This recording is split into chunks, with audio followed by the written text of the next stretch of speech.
Hi, I'm Scott Naga and welcome to the special edition of NRMA Driver's Seat.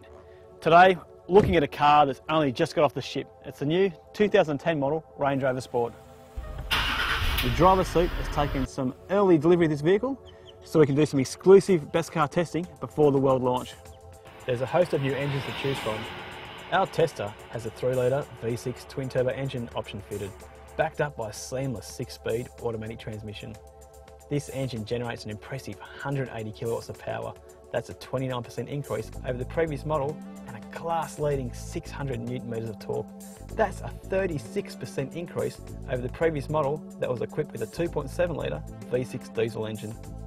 With this much power, it's claimed that the Range Rover Sport will accelerate from 0 to 100 kilometres an hour in just 9.3 seconds. So we decided to put it to the test, and we achieved 9.51 seconds from 0 to 100 kilometres an hour.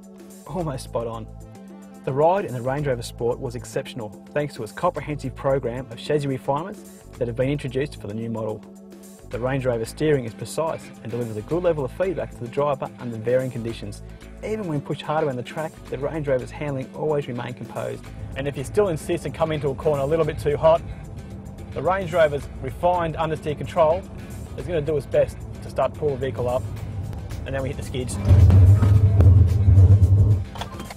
As part of our testing for Australia's best cars, we do a brake performance test from 80 kilometres an hour. This car achieved 23.87 metres from 80 kilometres an hour, which is not bad for a car that weighs just over 2.5 tonnes. The new Range Rover Sport is equipped with all the latest safety features, including electronic traction control, electronic brake force distribution, and dynamic stability control, just to name a few. And finally, the safety of 6 airbags. Some of the standard features on the new Range Rover Sport include a 6-speed adaptive automatic transmission with command shift, cruise control, bi-xenon headlights, 19-inch alloy wheels, rear-mounted roof spoiler, automatic climate control air conditioning, leather seats with electric driver and front passenger adjustment, premium audio system, and remote central locking with push-button start. Externally, the new model is sporting some cosmetic changes. A new 2-bar front grille, a new bumper bar design, and light cluster finishes off a smarter, more elegant looking Rangie. The build quality, internal trims and paintwork throughout the Range Rover Sport is first rate, with top quality leather and plastic trims used throughout the interior. The dash and console on the Range Rover look a little bit busy at first glance, but after you take some time to have a look around and see what's happening, everything's pretty easy to use and pretty easy to work out. Even down to the controls for the four-wheel drive. It's all on a single knob for the different terrains. We can raise and lower the vehicle here. We've got a switch for the downhill descent control. Once it's engaged, all you do is take your foot off the brake and the car will brake itself down a hill. And then we move across to the steering wheel, where everything's conveniently located. Our everyday controls like the phone, the radio, cruise control and our trip computer switches. The door pockets and the side doors of the Range Rover are a bit small, but you've got 2 large glove boxes to make up for it. Not too bad a size one there, and a much larger one lower down. Also, if we move to the centre console, you've got some cup holders, and a large centre console armrest that houses a connection for your iPod and iPhone, and below that, a very deep console. Then, if we move across to the dash, nice and easy to read, it's clear, there's a nice big speedo. My only concern is that there's a little digital speedo in the middle that I think is a bit too small for this model. The only things I don't like about the car, the control switches here for your windows look like it's been an afterthought and they've been put up here quite high on the door. And your fold down armrest. I'm a big fan of these, but when you go around left-hand bends, this armrest tends to get in the way, so it's going to spend most of the time up in its high position.